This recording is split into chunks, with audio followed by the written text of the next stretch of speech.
online broadcast network, AFTERBUZZ TV.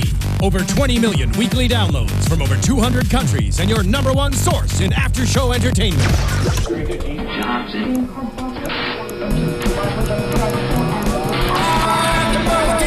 AFTERBUZZ TV, the destination for TV superfans. Producing after-shows for over 300 of your favorite TV shows. Interviewing celebrities and showrunners. And bringing you behind-the-scenes exclusives. All thanks to E! Entertainment's Maria Menounos, producer Kevin Undergaro, and internet leader Akamai.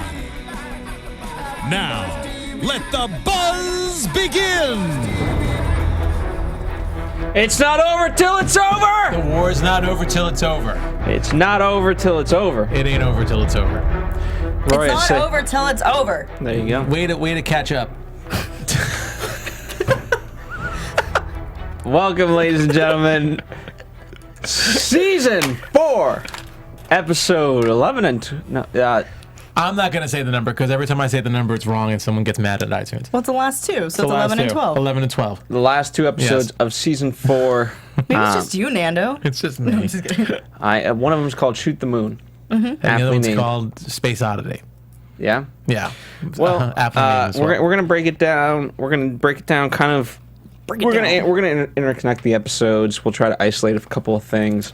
First and foremost, let's isolate the return of Lexi, which was the big question. How's she going to be received? And ooh, brutal. Yeah. Very brutal. Your overall thoughts? You know, it was weird for me because I feel like everyone was all over the place in the beginning of this episode. I really liked the beginning when the whole separation between Pope and Weaver, you know, Pope obviously going for the gun, doing a typical Pope thing, which I love later on in the episode to make fun of him for it, you know, which is going in and just rushing ahead to conclusions and trying to get a rifle to shoot Lexi. Meanwhile, Tom's having this big conversation. At first, I really loved the 2 scenes back to back, like right alongside each other, with Tom talking to Lexi, but you know, Tom, I guess the big reveal is that Tom can't trust Lexi, and neither can Anne, and they just kept waffling on the situation. I get all the aggravation that Tom's going through and the fact that he trusted Lexi and Lourdes is dead. Man, everyone cared so much about Lourdes this episode. I know. I'm like, oh my God, Lourdes. I'm like, she was a pain in the ass for the last 2 seasons, and everyone. The memory of Lourdes, though, is beautiful. Apparently, the memory of Lourdes is beautiful because she's like a martyr to everybody. Never mind the fact that she was infected last season. It's like an ex-boyfriend or ex-girlfriend. You only remember the good things. You don't remember how it really was with them and why they became an ex. So, like, yeah, never mind the fact that Lourdes, they all of a sudden loved Lourdes and how dare she kill Lourdes, who even she said she was releasing her from her pain. I think that meant for the audience too, actually. She was releasing her from our pain too. But that was the only thing that confused me a little bit. I get the whole symbolism. I get that Tom doesn't trust her. It kind of plays into it later on in the episode when it gets all freaky and dreamy. But that was the only thing I didn't like about it. Just the fact that Tom and Anne, her parents, are actually saying, I don't trust her. And yet Weaver's the one that tells Anne, hey, she might be really helpful actually for this mission. We should really reconsider not trusting her. Weaver's Weaver's the voice of reason. And then, of course, Pope goes to try and shoot her. And, of course, because she can control gravity, she stops that bullet. And when Tom goes over to talk to Pope, after pretty much telling Lexi he can't trust her, you know, you almost think they're going to bond a little bit. And he's just, like, berating Pope again. Like, you crossed the line. It's like you That's what I thought. That's what I thought. Yeah. You stole my note because we watched together. You said that. But I just thought that was like the one moment where Pope and Tom may agree on something. I get it that Pope was a little too, just a little too headstrong there, but they could have agreed on something, and instead Tom defends Lexi in front of, to my Pope. family, my problem. Yeah. What? So, but then he did really the same confusing. thing. He did the same thing against Ben and Hal, where he was like, "Yeah, she's back, whatever." Yeah. And he was like, "Okay." It was just so, like I said, everyone was all over the place. I couldn't get a read on these characters. I just felt. I don't think everyone was. I think it was just Tom who was. Just and Anne a little bit. Well, Anne was. She was just torn. Yeah. Well, I guess she was torn. And then as soon as she flipped the switch, it was like, okay, let's do this. This is the right thing to do. I don't know if I can trust her or not. Let me ask you this. She's laughing. Hopefully he has an answer prepared. But would this episode be more enjoyable if we didn't have the dramatic irony of knowing that Lexi is good? I'm just laughing because I knew your question. I know, because I told you to write it down. Yes. What do you mean by that? Like with the whole dream? Yeah, with everything, because ultimately they're questioning, is Lexi good, is Lexi bad? And as an audience member, we're like, well, she's good. Phil came up with this question as Lexi was putting Tom into the cocoon. Talking about the whole life support and being all really freaky, you know, kind of weird with crazy eyes, saying sweet dreams. Yeah, sweet dreams, and like that's the last thing you said to Lourdes and all this stuff, and it would have been like all that freaky, like weird stuff. Like we kind of know she's good. Like all of a sudden, are we like, oh no, wait, what? Why would she say that? Is she really gonna kill him? Or? Yeah. So I feel like if we had not the dramatic irony, then it would have played even better. That's just, you know, again, I'm fine with the way it did. I have no qualms with it. I'm just saying, hypothetical, definitely would have been better. The one problem with this, well, I wouldn't call it a problem, but the one challenge with this show for me is that because it's a Steven Spielberg production and because it's such a family-friendly show, I couldn't see Lexi being bad even if they didn't project it that she was good in last week's episode. I couldn't see it. So would it change things? Maybe in a sense that I'd have to have a little more faith that the show is going the way I think it's going. But ultimately, again, I just feel like it's such a family-friendly show, and the themes of family are so prominent in this show that I just can't see a family member ultimately turning on someone and being evil, as I put quotation marks behind it. Fair enough. Yeah.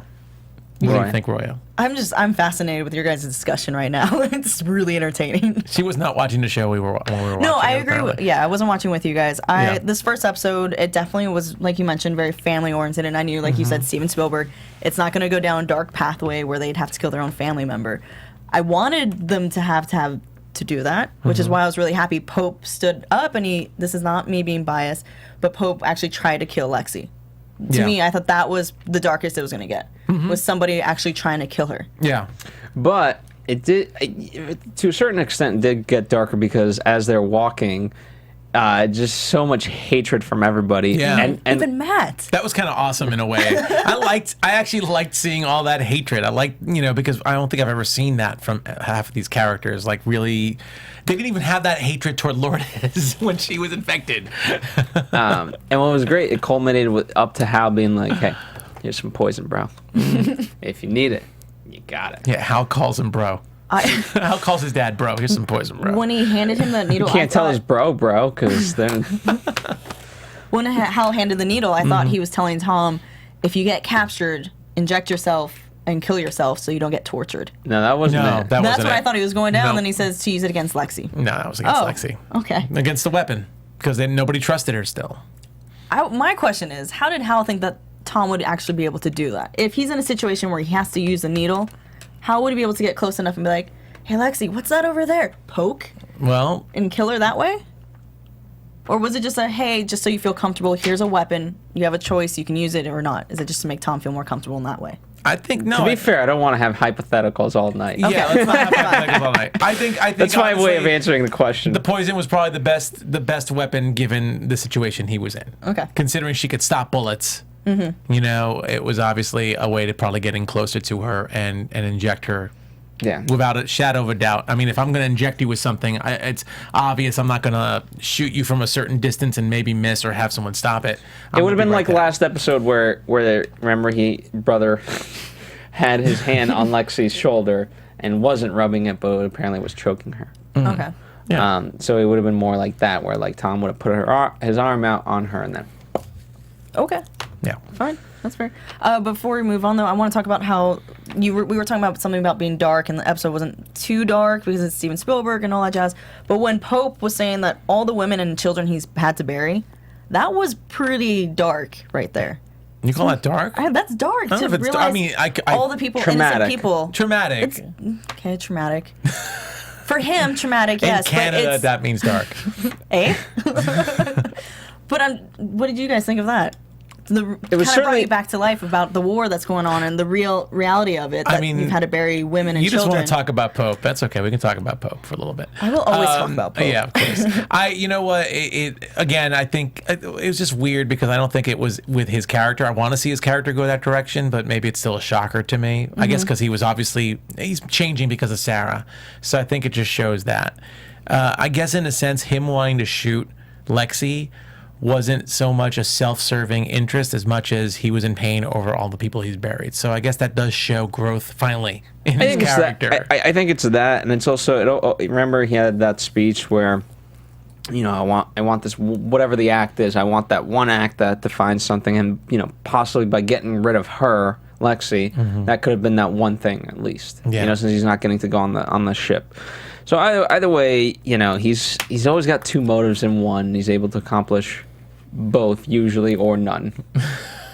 So it's never when just... he succeeds. He succeeds on both levels. If he fails on both. Yeah. So it's never like he wins on this and loses on the other. No, I get it. So yeah, that's that. Now, speaking of Pope, Lexi certainly probably doesn't like Pope because he doesn't show up in the dream. Now, Nando was questioning because they're linked together. Yeah. And Pope was not in the dream. He was off somewhere doing whatever. Well, this was Tom's dream. Let's be clear. This was Tom's dream that Lexi was dreaming at the same time, but it was what Tom desired. Is it? That's what he said. Or is it a slight combination of the two? Well, it could be a combination of the two, but the way I thought I heard Tom say it was like everything that I want. That's why it was so perfect for him. I mean, you come home, everything's done. Your wife wants to have sex with you. Everything else is going on, and Pope left. I mean, okay, good, because I was a little worried that Lexi was setting up this world for Tom, and she was trying to get him laid in the episode or in the dream that's just for her. Really freaky. Right? No, that's what I was a little worried. So I like that theory better. It was Tom's dream. Yeah, I don't think Lexi was dreaming that Tom was going to have sex with his wife. Okay, but to be fair, she's while she's human, she is of a higher understanding, and she understands that this is what brought her into this. Are you justifying the fact that she wants her parents to have sex? If it were not for sex, she would not exist. Family-friendly show, yes. All kids want their parents to have sex. What creates family? All kids want their parents to have sex, apparently. They want them to procreate.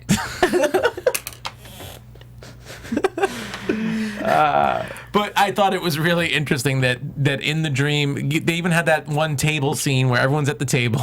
And I don't know if I saw Pope at that table. No. Tom makes a comment. He's like to Anne, hey, where's Pope? Oh, Pope left after the spaceship went up. Yeah, but that was before. That was before. But that was before the dinner, the table, and when they showed everybody, when he finally had that realization with Lexi, they didn't talk about Pope then. That conversation with Pope was about earlier. Right, so your question is, when he realizes it's a dream, that's when Pope should have come back in? My question was, if this was everything that he desired, then in other words, he kind of desires Pope to be completely out of the picture. Yep. That's my thing. That's the long-winded and that he has sex with Anne. Conclusion. Yeah. Yes. Yeah. Yeah, absolutely. That's cool. What? Why are you waiting for me to fight back about the whole Pope thing? Maybe. I think Pope did, redeemed himself for this finale. I think. Please. Constant Reader 42. I read your comment. I agree. I love capital LOVE Pope. What did you guys think? And I know some of Nando's thoughts, and we'll share them with the world. But Roya, yes. What did you think of just the dream sequence setup overall? I wrote down in the very beginning. I wrote, "WTF? Is this a dream?" Because it was too perfect. And why would they skip that whole battle of, Lexi won, she killed the Svitek?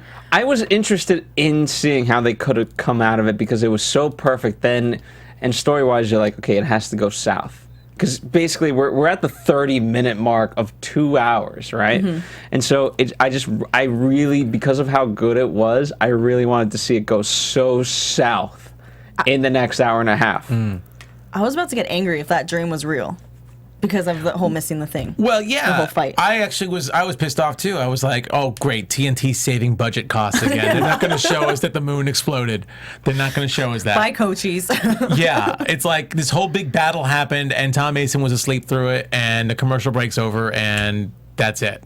I was a little pissed off for a second. Okay, I'm curious, and this is more for the fans, because obviously you guys kind of answered that question, but fans, let us know if you guys thought it was a dream sequence or if it was just, like, very convenient. Because here's the thing, you know, as an audience member, you can pick up pretty fast on a dream versus not a dream. You know, and especially there's certain shows that employ that technique more than others. So by a certain point, you're conditioned of, you're like, this is a dream. I think I was more likely to think it was a dream, but when Anne's arm was in a sling, that didn't seem perfect. The fact that Anne's arm was in a sling. So I think that was like a little red herring, if anything, to try and throw people off from thinking it was a dream right away. Okay. Well, in that, and when the map, when Hal was there, I believe, right? Talking about the map with Tom, and they were just discussing, like, okay, we're here, position here, and we got to go over here. The battle plan, like what they did in the first season. That too, and even Pope going away. I mean, as much as maybe Tom doesn't want Pope around, it just seemed like everything was working out as if he was really back. The sling didn't matter though when Anne wanted to get into bed with Tom. No, it didn't matter. Well, I would hope it didn't matter. It's just an arm. There's other body parts you use for that kind of stuff. Fair enough.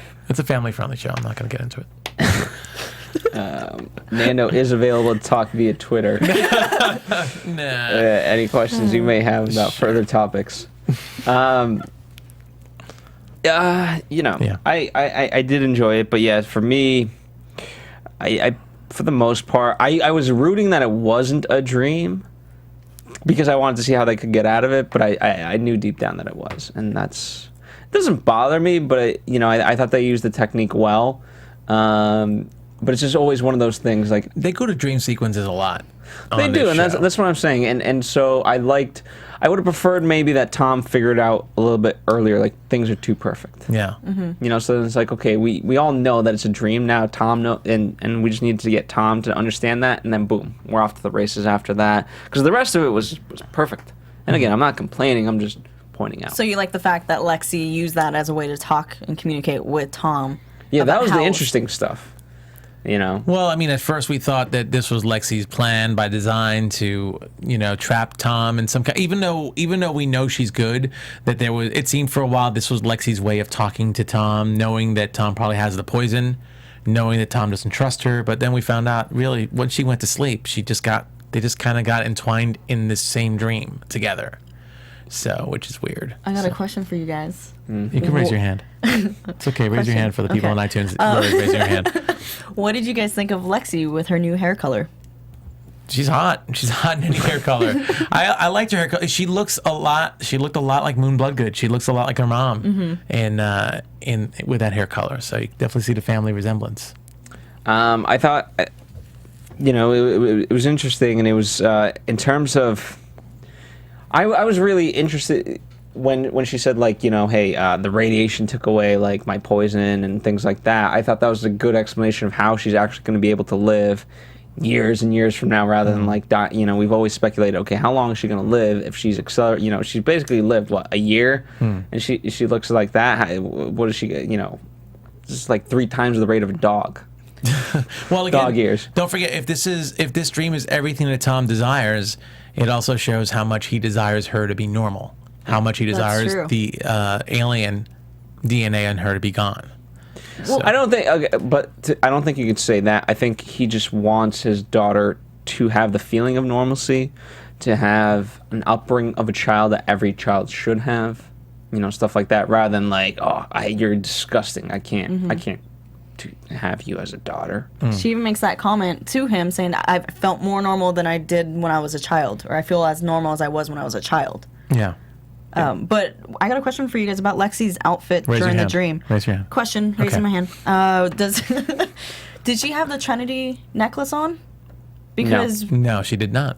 Okay. I don't believe she did. I wasn't paying attention, but I'm pretty sure I don't think she did. She had pretty normal clothes. She looked very, very normal overall. Yeah. I mean, she had that leather jacket type thing and jeans. Yeah, stuff that we would never really see her wear in the past. So,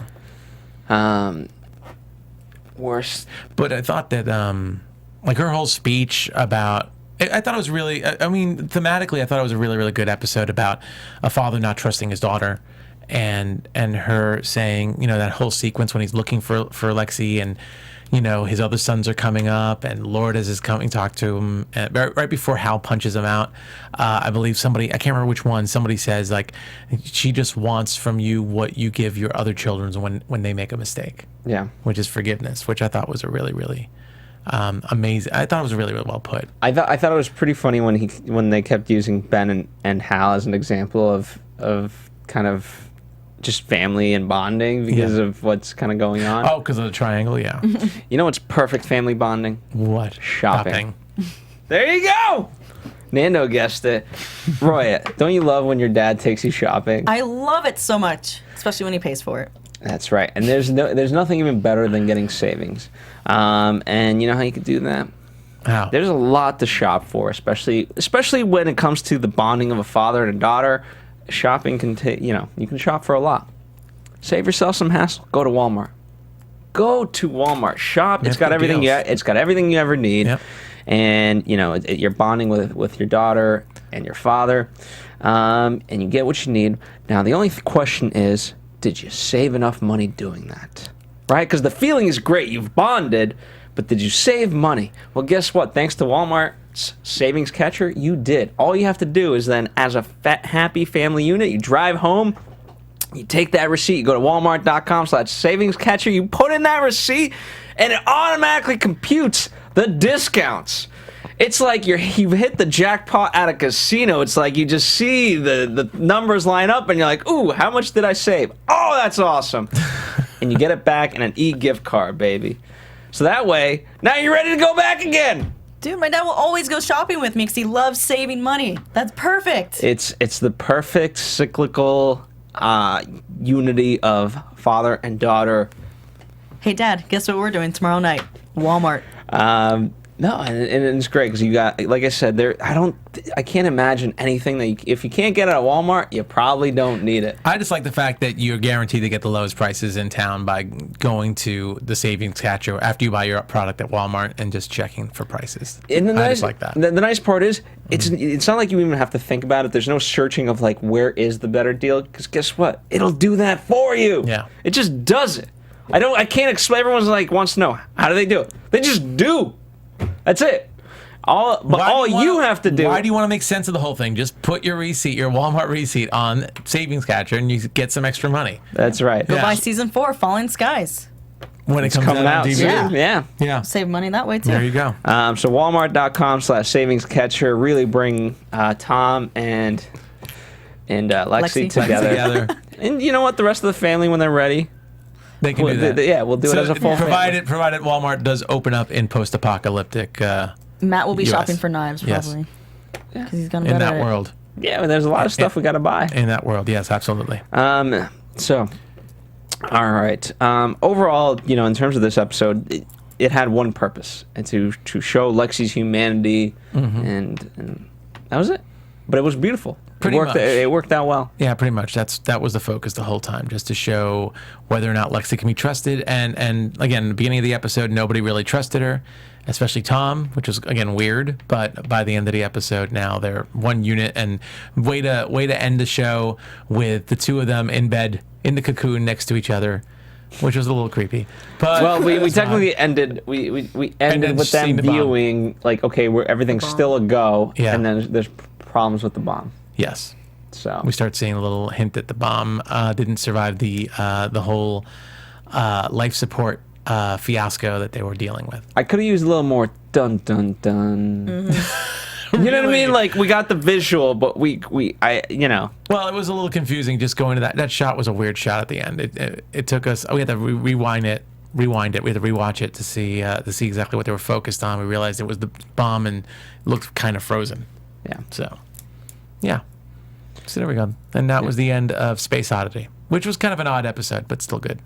I mean, in the grand scheme of things, because of how Lexi and, they just needed to bond so they could gain each other's trust. So that way, when we, shot the moon, which is the next episode, we were ready to go. When we shoot the moon. One of my favorite lines that they said to each other was, Tom goes, "I'm the 25th human to be on the moon." She goes, "That makes me the 26th." It was like a little... It was cute. It was a cute moment. Yeah. Shucks. Yeah, Nando pointed that as well. He really liked that one. Yeah, very cute. All right, episode 12. 12. I was going to say 26. That was a 26. 99? Don't mess up the number. People get pissed off when you mess up the number.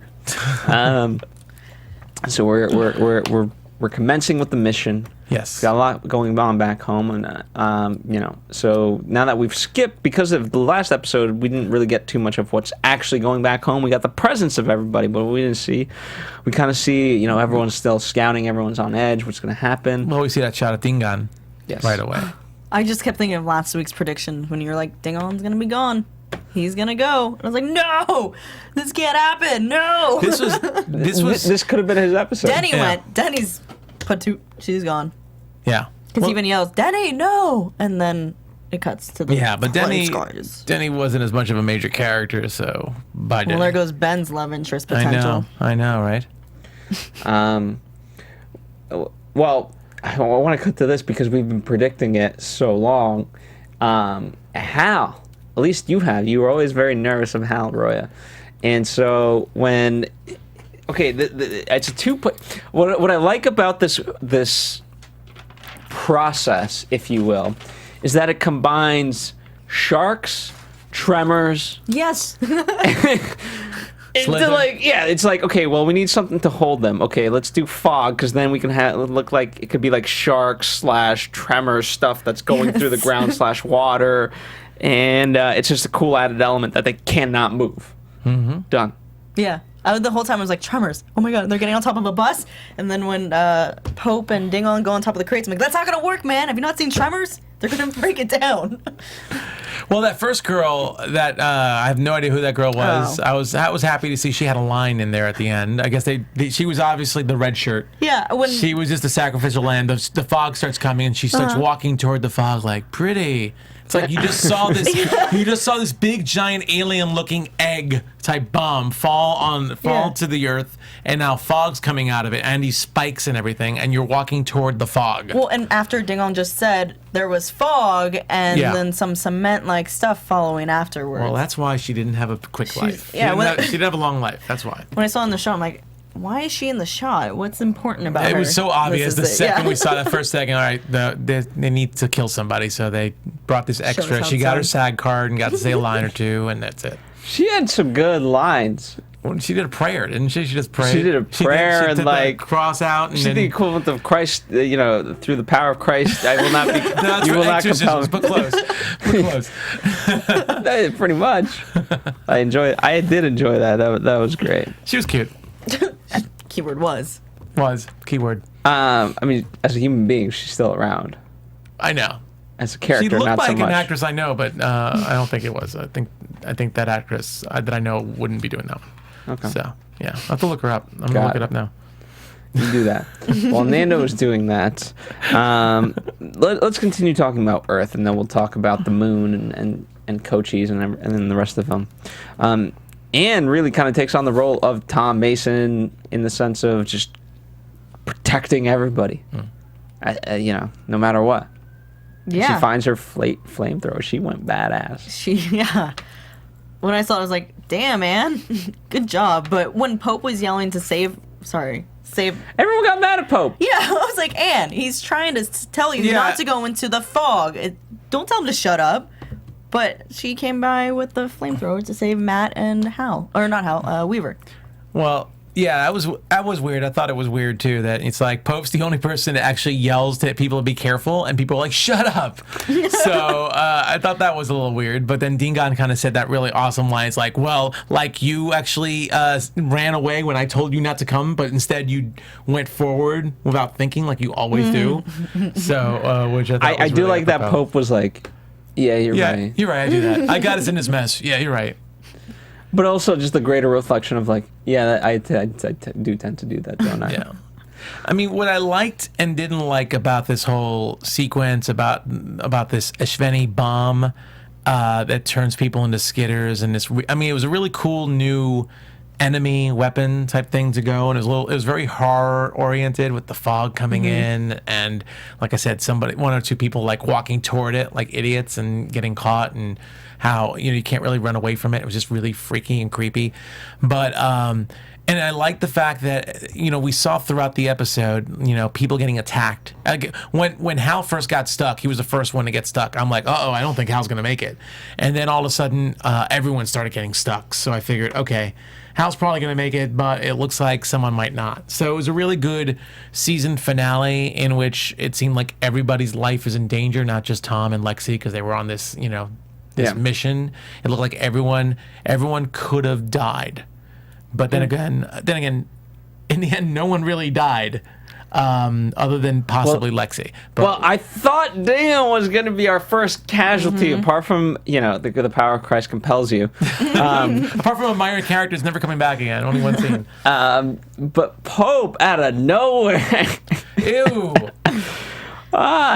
He did it. That's his redeeming moment. Biting a vein or some kind of like umbilical cord of that creepy Selfless leech act. thing.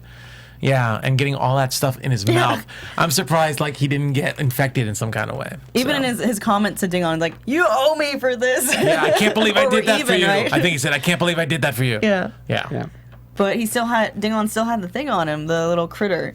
And that's when Sarah. Yeah, Sarah comes to the rescue, and The return of Sarah. Pope is trying to tell her how to shoot, and she goes, "Shut up, or I'm gonna shoot you." That was great. I love that little. You gotta love the banter between those two. Yeah. That's what makes that coupling appealing. Did you Yeah, guys the think she banter. was gonna hit her mark? Yeah. Yeah, absolutely. Yeah, because I think if she didn't and she killed Dingon, that would be a really weird storyline to start going. Not shooting Dingon, but if she missed and the critter got onto him. Yeah, but then still, it would be kind of like her fault that Dingon died because she had an opportunity to save him and she didn't. So yeah, it wouldn't have worked. And it was just so comedic, the back and forth between thank you. Yeah, what do you expect me to say? Thank you. Thank you. So that was kind of cool. I like them together, Sarah and Pope. There was a lot of foreshadowing. We in terms of talking about the first episode, we talked about the poison a little bit. I forget exactly at this point where it happened, but with Matt and the knife and the. But obviously that was a foreshadow, or it came into play later, right? They always say hey, if you're gonna have a gun go off in Act 3, you better introduce it in Act 1. They did. Yeah. The only problem is I was really worried because with a knife you only have one. And how with in the Ben, Hal, Maggie scenario, there was again using the sharks as a reference, we saw definitely two, but it could have been three of these things kind of swarming around the bus. So I was like, okay, if he's only got one of these knives and he threw it, even 6 feet away, how's he gonna get back the knife to protect him further on? My question was with that, why couldn't he stab the critter? But at the same time, when they touch you, does it paralyze you? Because Dingon wasn't able to pull it off. Yeah, he so seemed paralyzed. It paralyzes you. It seemed like he's paralyzed, being attacked or something. So maybe that was the best bet, was to throw the knife? I'm not saying it wasn't. I'm just saying, what if there were more? There was more. There was more, but then that's when. But they went after. They also went after Weaver more than him. Yeah, or maybe because Pope was busy yelling, they just were all going for Pope and Dingon. Yeah. It's definitely it's again Tremors. It's when you make more noise than someone who's still, they'll go after the person who's making noise. By the way, if you haven't seen Tremors, this is not at all interesting to you. Then go see Tremors. It's a great. I've seen all the movies Bacon. I've seen them. And Tremors one it's amazing. It really is for what I enjoyed it thoroughly. I see it twice a year. Oh wow, it's really that good. That good, huh? That great. I don't know. I'm trying to think of any movies I'm willing to see twice a year. Fair enough. I don't know. That's good. Your favorite porno doesn't count. Why'd you go there? Anyway. Oh, God. All right. So, what else can be said about? I mean, there's a lot of action, but there's not. Well, while Hal and Maggie and Ben are sitting on the bus, did you guys notice that Maggie was in the middle between them versus Hal being in the middle, going Maggie, Hal, Ben? It went Hal, Maggie, Ben. It could have been an easy random order. What did you guys think about that order? You obviously did not think about that. No, I didn't put that much thought into it. Because that love triangle is still there then.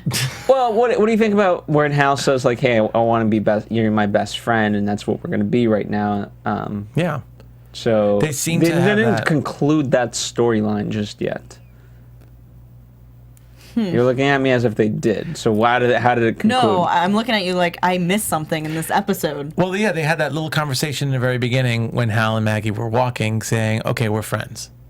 Yeah, you're my best friend." But it seemed like they were breaking up in a way, but they were like breaking up very amicably. Well, Hal was doing the breaking up. Hal was doing the breaking up, but Maggie seemed okay with it. And even like some of that banter, with Hal saying, "Yeah, like I should trust you too. Oh, look at this." Yeah. I thought that was kind of more like a really. It was almost very Pope-like or very like roguish-like. He's just throwing these lines that were kind of funny. Yeah, when he says, "What are you guys doing up there filing your taxes?" That's a Pope line for sure. Yeah, he was just saying, that was a very Pope-like line.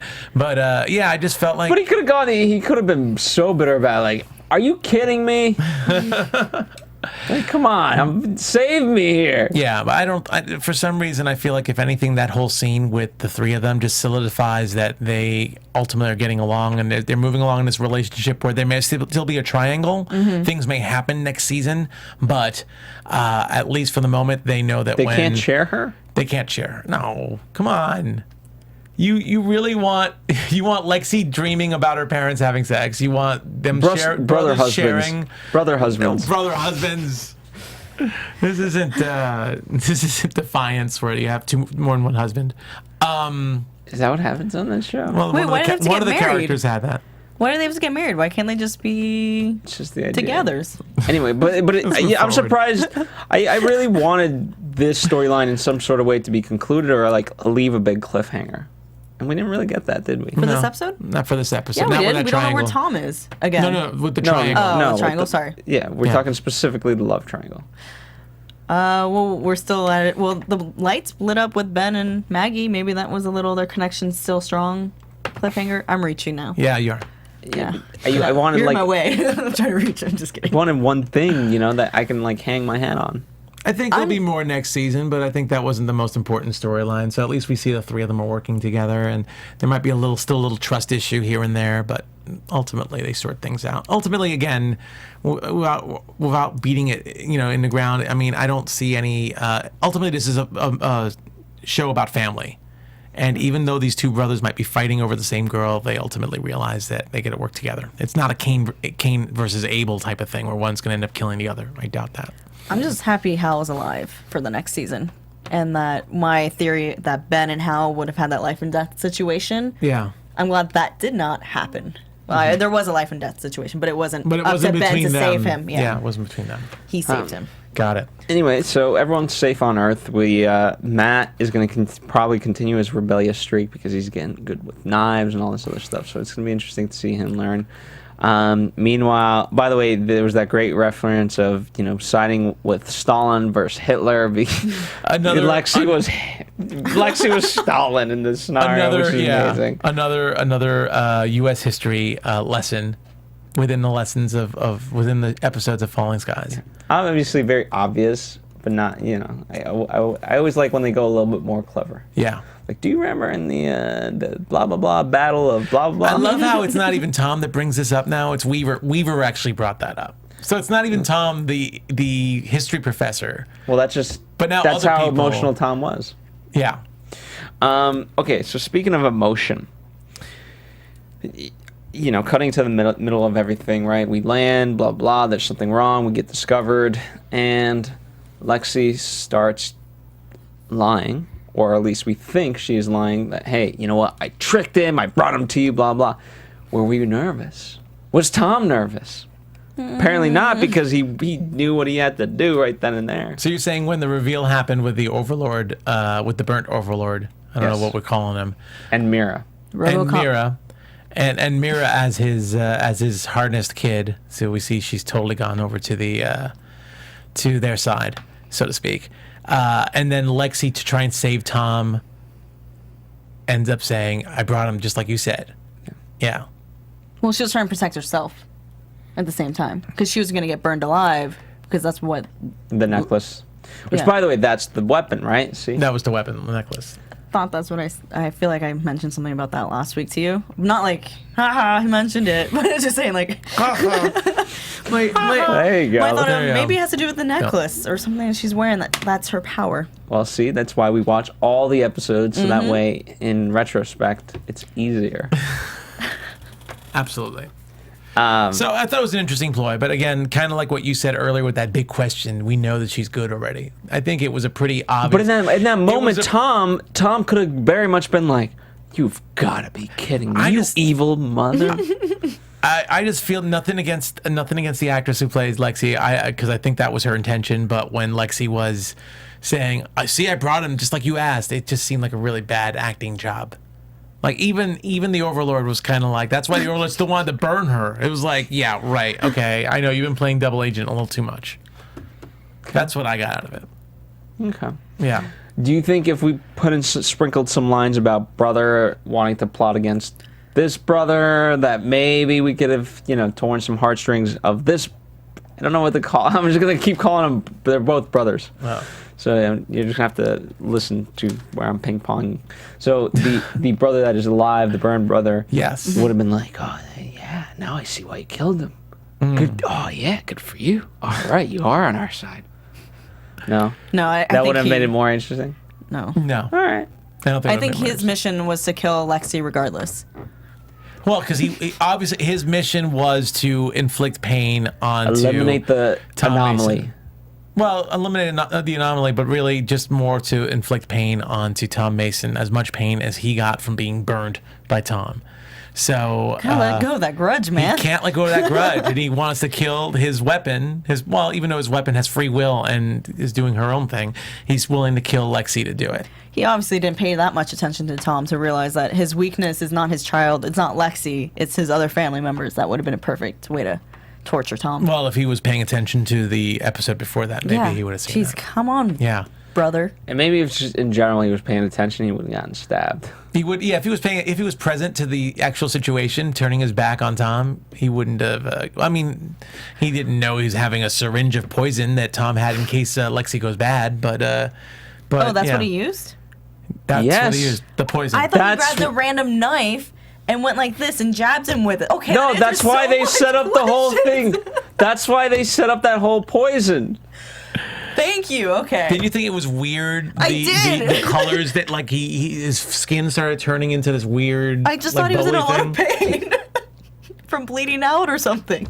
No, that's why it was poetic, because he was supposed to kill Lexi with it, but instead Lexi lies, and therefore he is able to use which would have killed Lexi to kill this. Otherwise, the poison makes no sense. Why would you just talk about poison? They brought it up twice. They brought it up when Hal first did gave it to Tom, and then Weaver. That was in the first episode. But that's why they reminded us when Hal and Weaver, they had that. They made a big point of it, like, and he took the poison. Yeah, and Weaver gave it to him. Yeah, and he took the poison. I thought it was just to judge Tom's character. Okay, yes, but that's why it was significant, because it was supposed to judge him, and by leaving that judgment, it made an impression upon you, the viewer, to remember it, so that when he stabbed him, you would be like, oh. Everything's intentional.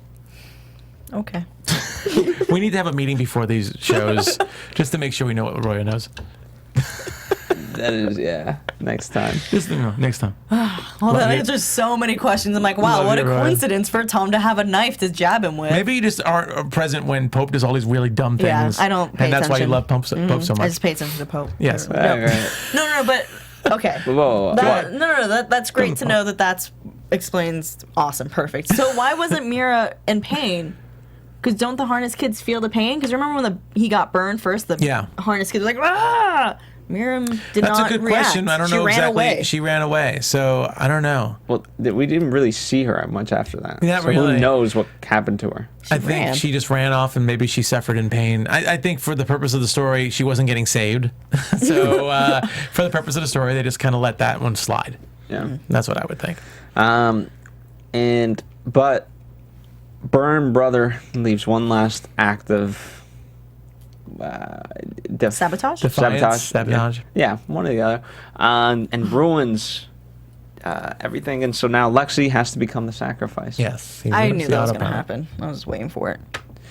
Didn't know it was the needle, but I knew she was going to have to sacrifice.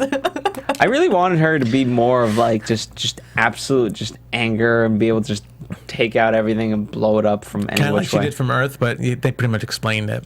Do you think the reason why she couldn't destroy the brother herself with her own power is because he had that metal thing on? Do you think that protected him? No, because she wasn't on Earth, and she said her powers revolve. They work with gravity. Right, and she said she adjusted the ship to be gravity level.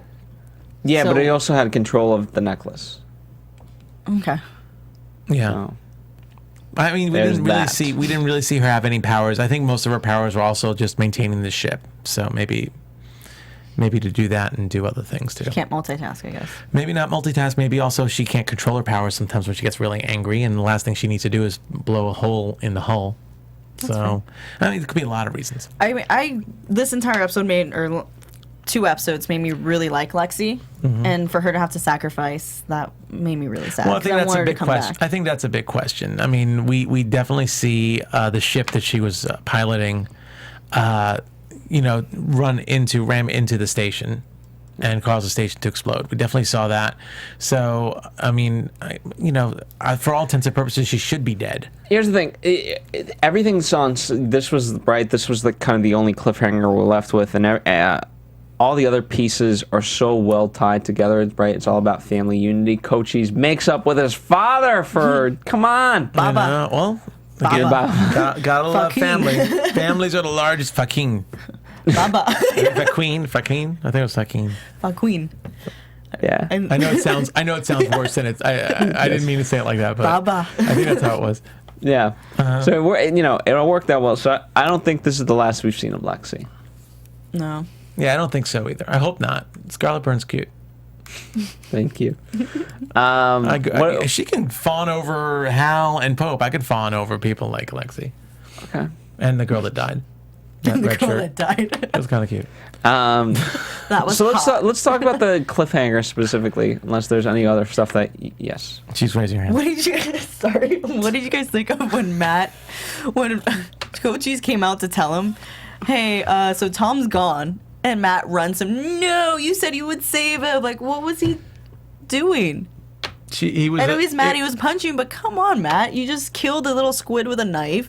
You punch Pope in the face. You know how to physically hit somebody. Why are you throwing a tantrum on his body? So his dad died, and somebody who he had faith in, who kind of told him that everything would be okay. What if it sounds so stupid? So you're telling me, why did he react that way about his dad dying? Yeah, Hal didn't act that way. Ben didn't act that way. So like an 11-year-old kid. He's supposed to be a soldier now, okay? He's 13 now. Oh, he's 13 now? I've just been That was the whole thing about he's a rebellious teenager. Come on. I didn't know. We want to put a lot of weight on this scene. Let's put a lot of weight on this scene. So, let's see. He's in the middle of a war. He's pissed off. He just lost his dad. I don't know. What's his motivation? This is the second time he almost lost his dad, though. So he should be used to by now. He should just be stiff. He should just be like, oh, okay. Can I go shoot somebody now? Somebody not like that I know? Can I go shooting an alien? I just mean they all knew this mission was was a very high chance of not returning. So if any character out of that group should be really Here's the pissed thing. off. I think you know what's always interesting to me for as big a Hail Mary as this was to begin with, without Lexi, right? Even they had quite high hopes that everyone this would go off without a hitch. yeah. Like it's one of those things. It's called a hair. They did. Like all we gotta do, right? It was like put the lime in the coke, and then it was just like all we gotta do is fly up, then do this, then put the bomb, and then it blow up, and then we'll come down to Earth. And it was just like, yeah, what could go wrong? Me and Ben, we got this. Thank no, you goodness don't. Lexi showed up. I don't know. I don't think of it that way because I think everybody, first of all, when they were going on that ship, everyone still didn't trust Lexi. So I think they still knew things might go wrong. They just had hope that it wasn't going to. They weren't thinking about the worst case scenario. To be fair, they thought more things would go wrong now that Lexi was on the ship than had it been just Tom and Ben. That's kind of true, actually. Yeah, I find like what could go wrong with Tom and Ben? Yeah, they're fine. Tom and Ben. They put duct tape on the outside of the ship that was cracked. That'll They just be put a little fine. spit on it. It'll be fine. Put a little Windex on it. It'll be fine. Yeah. Did you That's guys? on my Greek whatever that's My question for you guys is, and I'm not raising my hand for it. At the end, when Tom, it looks like Tom's kind of like, all right, I'm gonna die probably. I'm gonna look at this picture of my family one last time. This is the first time we actually see a photo of his wife, correct? No. No? No. When did we see it before? I believe we saw it, well, not this season, absolutely, but I believe we saw it a while back. Okay, because that means they had to cast the actress. So I wonder, do you think she's going to play a role in the final season? No. No. No, you think she's dead? She's dead. I'm pretty sure I've seen that. I'm pretty sure I've seen that photo before, and there was, if she came back to life, that would just, after 4 seasons, if they found a way to bring her back to life. And we just married Ann and Tom. And we just married Ann and Tom.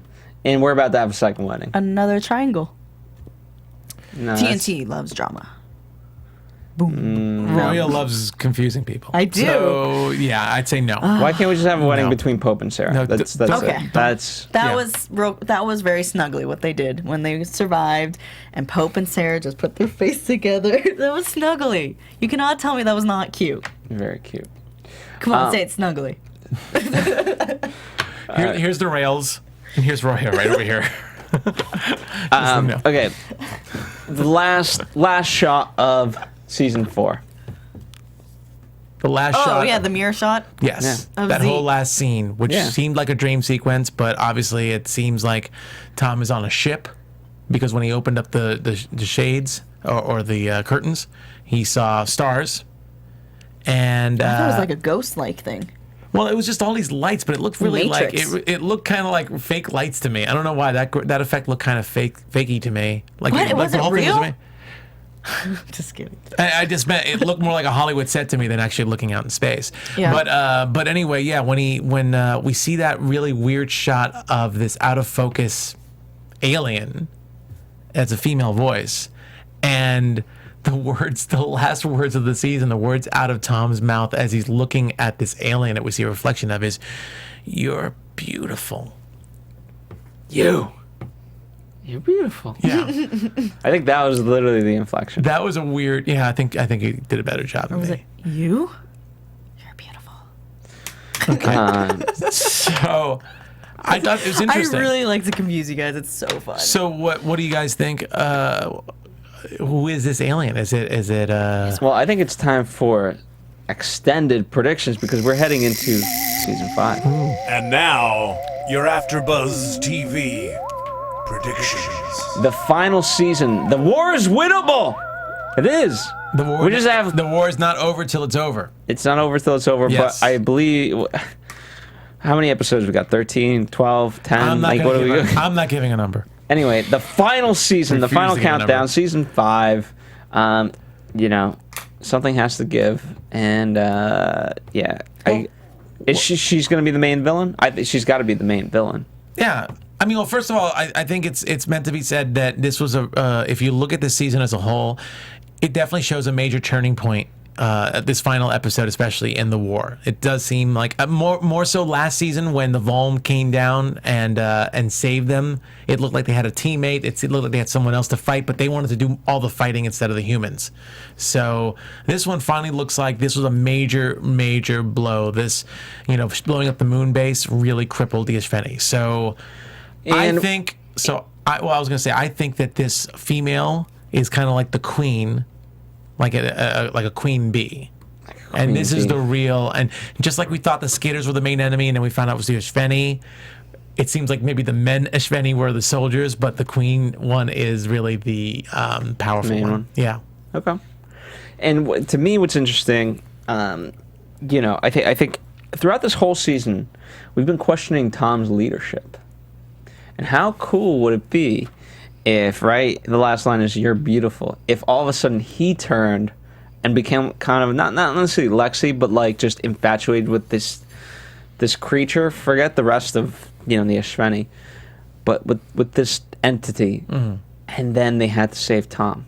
What if Tom was the one who loses all hope, loses all faith, loses all his humanity, all that? I think that's it's pretty the fight good. for Tom. Plus, it also adds into Hal's story arc of slowly becoming the leader. Yes. And maybe even for a couple of other characters to step up a little bit. So, yeah. Even Pope. And Anne would be so mad. She'd be like, And Anne, too, because Anne's become, this season in particular, Anne became a lot more of a badass. She did. A lot more of a badass. So, what do you guys think is going to be the theme for season 5? Because this season was World War II. What do you think is going to be a history lesson for season 5? Was this one There was a lot of World War II references. I guess Hitler Youth Camp. I don't know if it was Stalin a theme. and Hitler. Yeah, I don't know if it was a theme, but yeah, it makes sense, actually. No, that kind of makes sense. I just didn't think of it. I didn't think of it. The Iraq War, Vietnam, I don't know. Vietnam, we didn't do so good. No, so I don't know if we want to use that as an example. I don't know. What history lesson? It doesn't have to be a war. What do you think would be the history lesson for season 5? Don't fall in love with your enemy.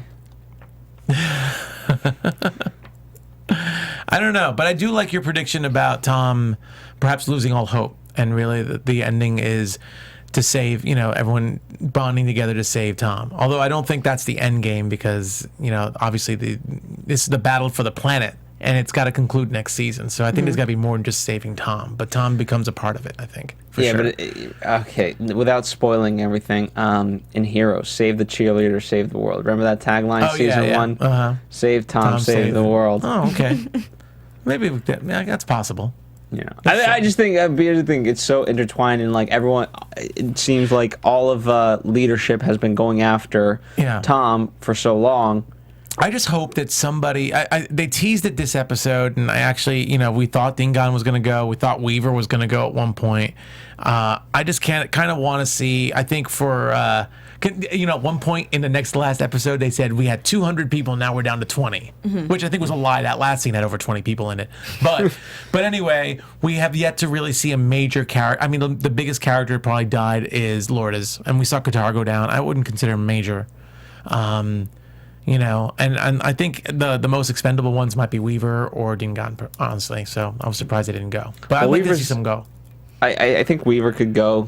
Yeah. I think Ding can easily go in like episode 5, 6. I'd love to see one of the Mason. I don't. When I say I'd love to, just for the purposes of actually making the story real. Would suck, but I'd love to see one of the Masons could be poetic. What? Maggie, that would be poetic. And again, I don't think Lexi's dead. I don't think she Lexi's can be dead at all. Yeah, no. Yeah, she's our only female child. She can't be dead. Yeah. Unless we make a new one, which that would be too sad. Like that's just a replacement, literally. Yeah, absolutely. We can't have that. Yes. I want to know what Roya has to say. That's why I raised my hand. Yay! Well, I was going back to when I said the wife, Tom's wife, coming back in. I don't think she'll come back in present time. I think they might go in a flashback and show her in that sense of. I think they did have a flashback with her, didn't they? In that weird Inception dream. Yeah, we did. That was a good episode. That was great. In the Inception scene. Well, I think it's going to happen again. So, way to predict something that already happened. Right. They got to tie everything in, so that's when they're going to do it. We need more. I would love more Inception type episodes. Anyway, I would too. That has been season 4 with 12 episodes instead of the normal 10 of Falling Skies. They have been wonderful. They have been crazy. We've retained our humanity in that we've kept it silly. Despite the seriousness. This is a very silly episode for us. Nando Velasquez, for further questions on procreation, where can the people find you? Do not ask me about procreation, but you can find me on Twitter at Nandovel, Nandovel, on Instagram as well. That's true. Nando knows nothing about procreation. Roya! Can't win. You guys can find me on Twitter and Instagram at HeyRoya. That's HeyRoya. And follow us here on AfterBuzz TV on Facebook, Twitter, Instagram. Big shout out to Falling Skies and TNT. We do know a lot of the actors, whether it's Drew, whether it's Sarah, or whoever else. They're in support of the show.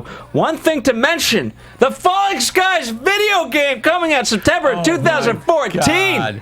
That was a little news and gossip, I guess, right? Let us know. Go pick it up. Let us know in the comments of what you think of it. But there you go. You can buy that one at Walmart. Get yourself some Walmart.com/savings catch. Save yourself some money by getting the video game. Get yourselves the season DVDs. I'm curious. Let it continue the conversation. We've got a whole year before the series finale. It's been a wonderful season. We want to thank you. Again, we do this because we love the show and we love you guys, the fans. It will be sad without you. My Sundays will be a little bit darker, but the sky will brighten eventually. Okay. See you next season. From executive producers Maria Menounos, Kevin Undergaro, Phil Svitek, and the entire AfterBuzz TV staff, we would like to thank you for listening to the AfterBuzz TV network. To watch or listen to other after shows and post comments or questions, be sure to visit AfterBuzzTV.com.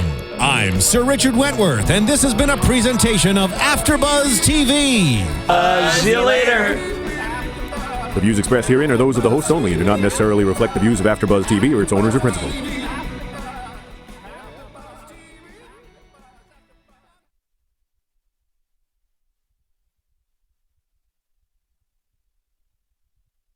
Thank you for watching AfterBuzz TV on YouTube. For more of your favorite after shows and interviews, subscribe to our channel here, and be sure to share your opinion on the episode in the comment section below here. We'd love to see what you guys are buzzing about. Thanks again. Buzz you later.